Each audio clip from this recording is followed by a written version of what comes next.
Friends, हम लोग पिछले क्लास में पढ़ रहे थे फ्रीडेलक्राफ्ट हैलोजेनेशंस या इलेक्ट्रोफिलिक एरोमेटिक सब्स्टिट्यूशंस।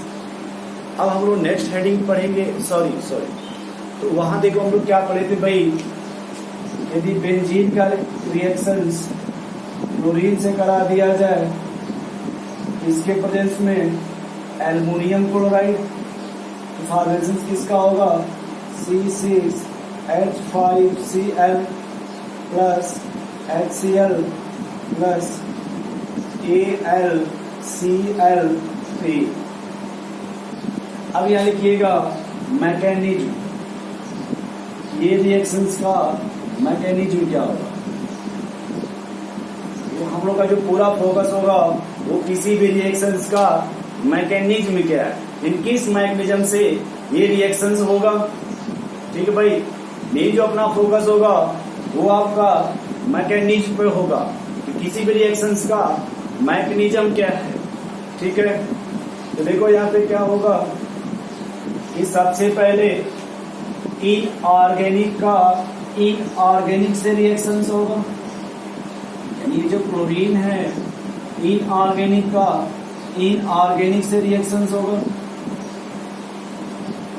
अब देखिए, अब यहाँ पे क्या होगा, AlCl3 इलेक्ट्रॉन डिफिशियंट है, इसके पास देखो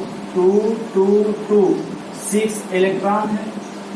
और क्लोरीन के पास देखिए लोन पेयर है। क्लोरीन के पास क्या है भाई? Lone pairs. तो ये क्लोरीन क्या करेगा? अपना लोन पेयर से डोनेट कर दे ड्यू टू, देखिए यहाँ पे due to presence of vacant orbital. तो यहाँ देखिए किसका जनरेशन होगा? Cl पॉजिटिव,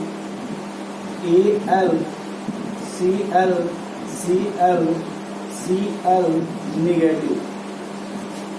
ठीक है, देख लो भाई। पहले हुआ क्या, जो एल्युमिनियम क्लोराइड है वो इलेक्ट्रॉन डेफिशिएंट स्पीशीज है, 6 इलेक्ट्रॉन। ये जो क्लोरीन है अपना लोन पेयर इसके अपडेट पूरा करने के लिए डोनेट कर देगा। तो यहाँ देखिए अब यहाँ देखिए ये क्लोरीन और ये क्लोरीन में क्या डिफरेंस है। ये क्लोरीन न्यूट्रल है और इस पर पॉजिटिव चार्ज है। तो जिस पर पॉजिटिव चार्ज आ जाएगा उस एटम का इलेक्ट्रोनेगेटिविटी इंक्रीज कर जाता है, अब यहाँ से क्या होगा, ये जो बॉन्ड है ये पॉजिटिव की तरफ चला जाएगा इस साइड। यहाँ से जनरेशन क्या होगा, हाँ, इस तरह के क्लीवेज को हम बोलते हैं हेट्रोलाइटिक क्लीवेज। तो यहाँ पे जो बनेगा देखिए वो आपका Cl positive plus AlCl4 negative, ये बनेगा पहले। तो यहाँ जो रिएक्शंस होगा वो इनऑर्गेनिक रिएक्शंस होता है भाई। कौन सा रिएक्शंस होगा? इनऑर्गेनिक रिएक्शंस होगा। तो ये हो गया जनरेशन ऑफ इलेक्ट्रोफाइल। ये क्या हुआ?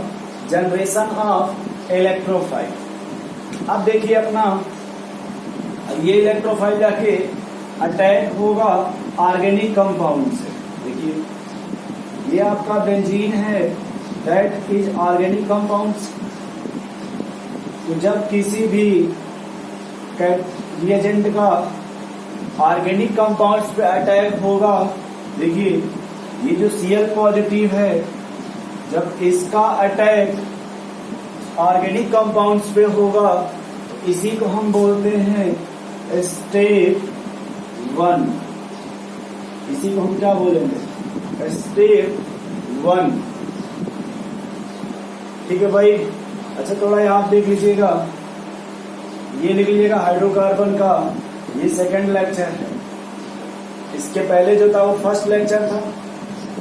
चलिए अब देखिए थोड़ा सा फील करोगे यहाँ पे कि यदि CH2 डबल बॉन्ड CH2 और यदि हम यहाँ पे लेके आते हैं कोई भी मान लो इलेक्ट्रोफाइल,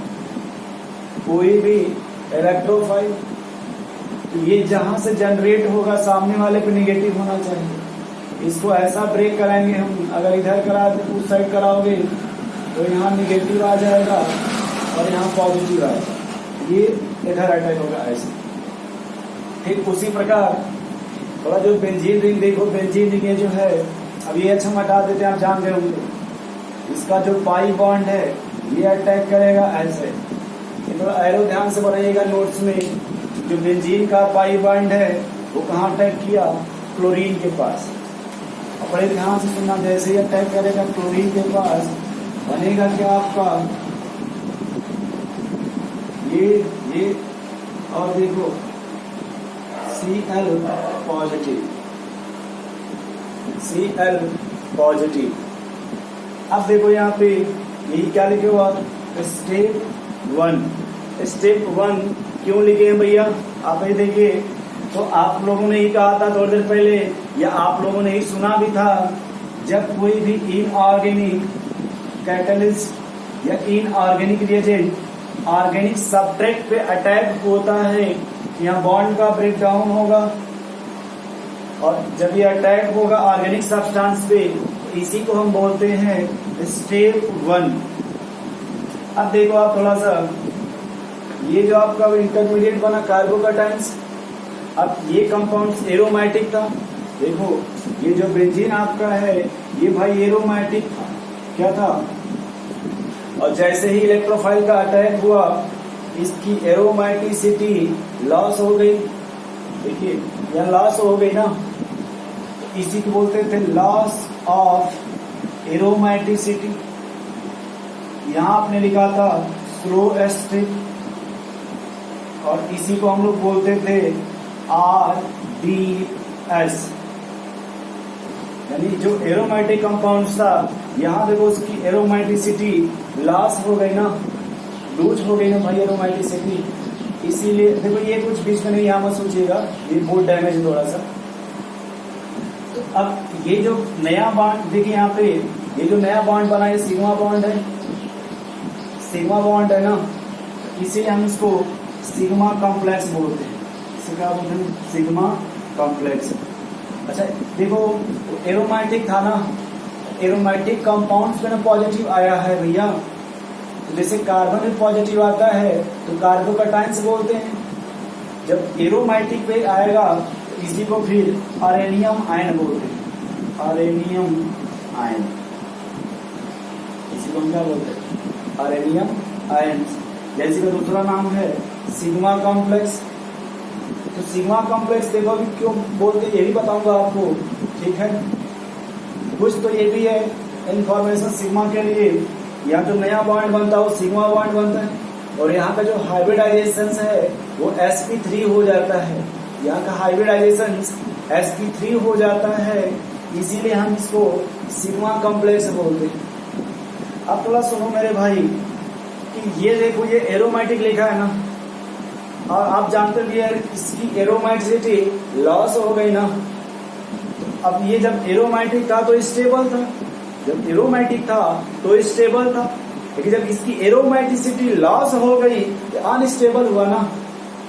बोलिए कोई भी कंपाउंड अनस्टेबल होना नहीं चाहता, अब ये अपने आप को स्टेबल करने की कोशिश करेगा। तो अब देखो यहाँ कौन सा इफेक्ट लगेगा कि जो कार्बोकैटायंस है, अब देखो ये पहले किस इफेक्ट से स्टेबलाइज्ड होगा, तो इसके बगल में क्या है सिग्मा, और इधर क्या है पाई बॉन्ड, यानी लग रहा है कि जो पाई बॉन्ड है वो कंजुगेशंस में है। क्या यदि पाई बॉन्ड कंजुगेशंस में होगा तो स्टेबलाइज्ड होगा ड्यू टू रेजोनेंस। अब देखो अगर ये रेजोनेंस से स्टेबलाइज्ड होगा तो ये जब यहां शिफ्ट होगा ये पॉजिटिव यहां आ जाएगा ऐसे। अभी देखो और रेजोनेंस हो रहा है क्या, तो ये वाला इसको भी शिफ्ट करें,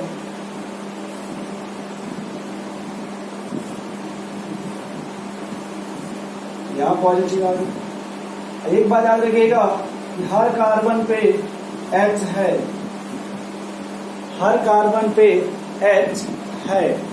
अब देखो थोड़ा यहाँ पे अब एरोमेटिक बना क्या, रेजोनेंस से स्टेबलाइज तो हुआ पॉजिटिव चार्ज, बट एरोमेटिक बना क्या, या गेन ऑफ एरोमेटिक हुआ क्या यहाँ पे? नहीं ना हुआ रेजोनेंस से। अब देखिए भाई ये इसी का जो हाइब्रिडाइज्ड बनेगा, इसमें देखिए हाइब्रिडाइज्ड जो बनेगा इसका, वो देखिए कुछ ऐसे बनेगा, ये सीएल हो गया, ठीक है। और ये देखो आप ऐसे, क्योंकि यहाँ पे कंप्लीट डिलोकलाइजेशन नहीं हो रहा है। देखिए यहाँ कंप्लीट डिलोकलाइजेशन नहीं हो रहा है, तो यही आपका देखो ये जो सिग्मा कॉम्प्लेक्स है, इसी का जो हाइब्रिडाइज्ड वाला है, ये नया पॉइंट सिग्मा है ना, तो इसीलिए भैया इसको हम लोग सिग्मा कॉम्प्लेक्स बोलते हैं या फिर आरेनियम आयन बोलते हैं भाई। सिग्मा कॉम्प्लेक्स या फिर हम इसको आरेनियम आयन बोलते हैं। और सबसे इम्पोर्टेंट ये है कि देखो कार्बोकैटायंस बना, रेजोनेंस से भी हुआ, लेकिन उस रेजोनेंस से इसका एरोमेटिसिटी गेन नहीं हुआ, तो ये मॉलिक्यूल्स अभी भी अनस्टेबल है, अभी भी अनस्टेबल है। देख लो इतना, तो पहले आप लोग इतना नोट कर लीजिए, या फिर ऐसा कीजिए कि हम इसको ये हम मिटा देते हैं, ये लास्ट में लिख लीजिएगा, या आप लिखेंगे स्टेप 1 में। अब यहां देखो स्टेप 2, स्टेप 2, स्टेप 2 में देखो क्या है भाई, ये ना आपका सिग्मा कॉम्प्लेक्स है, इसको यहां बनाइए, ठीक है ऐसे। और ये आपका क्लोरीन हो गया, और यहाँ पे देखो ये H है, ये पॉजिटिव चार्ज, ये स्ट्रक्चर्स हमने आपसे कहा था हर कार्बन पे हाइड्रोजन है। तो अब देखो इसमें स्टेप 1 में रेजोनेंस से स्टेबलाइज्ड हुआ, फिर भी गेन ऑफ एरोमेटिक नहीं हुआ। रेजोनेंस से स्टेबलाइज्ड हुआ बट गेन ऑफ एरोमेटिक नहीं हुआ। अब देखिए यहाँ पे क्या होगा। अच्छा, आप लोगों को कुछ याद आ रहा है, यदि कहीं sp3 कार्बन हो, उसके बगल में पॉजिटिव चार्ज हो, तो कौन सा इफेक्ट लगेगा? फिर से हिंट दे रहे हैं भाई, कोई पॉजिटिव चार्ज हो, उसके बगल में अल्फा कार्बन हो, वहां पे अल्फा हाइड्रोजन्स हो, तो कौन सा इफेक्ट लगेगा? बोलिए, बोलो भाई। देखो फिर हिंट दे रहे हैं आपको, थोड़ा सा हम क्लोरीन को ऐसे बना रहे हैं, अगर आपको कोई प्रॉब्लम ना हो तो। ये Cl और ऐसे H, सुनिएगा क्या कहें, कहीं पॉजिटिव चार्ज हो, उसके बगल में अल्फा कार्बन हो, और उस अल्फा कार्बन पे अल्फा हाइड्रोजन हो, तो कौन सा इफेक्ट लगेगा? तो this type of effect is called hyperconjugations. This type of effect is called hyperconjugations. और हाइपर कंजुगेशंस में एक सिग्मा बॉन्ड का शिफ्टिंग होता है, और देखो जब सिग्मा बॉन्ड यहाँ शिफ्ट हो जाएगा तो जो प्रोडक्ट बनेगा देखो अब क्या हो जाएगा, ये डबल बॉन्ड होगा, ये Cl बनेगा, और ये कुछ ऐसा बनेगा। पहला सवाल कि जो एरोमेटिसिटी था वो गेन हुआ या नहीं? यदि गेन हुआ तो ये देखो ये अनस्टेबल था कार्बोकैटायंस, और इससे जो कंपाउंड्स बना स्टेबल बना। जब अनस्टेबल से स्टेबल बनेगा, अनस्टेबल से स्टेबल का फॉर्मेशन होगा, ये आपका फास्ट स्टेप हो जाएगा। ये क्या होगा? Fast step. और कोई भी फास्ट स्टेप है, फास्ट स्टेप है तो नॉट आरडीएस, नॉट आरडीएस। और ये देखो एरोमेटिसिटी गेन हो गई क्या सेकेंड स्टेप में? और सुनिए यहां से क्या निकला, H+ आयन। अभी देखिए मामला भी सही नहीं हुआ, जो AlCl4 ये निगेटिव है, देखिए ये वाला, ये इसको आप एक्स्ट्रा क्लोरीन न दियो, ये वाला। अब ये कहेगा कि भाई एक काम करो, जो H+ आयन है उसको जो एक्स्ट्रा वाला क्लोरीन है वो दे देगा, और अपने ये न्यूट्रल हो जाएगा AlCl, और ये दोनों आपस में मिल करके HCl बना लेंगे। ये दोनों आपस में मिल करके HCl बना लेंगे। थोड़ा देखना मेरे भाई कि स्टेप 1 में रेजोनेंस हुआ बट गेन ऑफ एरोमेटिसिटी नहीं हुआ। रेजोनेंस हुआ बट गेन ऑफ एरोमेटिसिटी नहीं हुआ। सेकेंड स्टेप में देखिए, due to hyperconjugations gain of aromaticity, so it is called as fast step। Note कर लो भाई।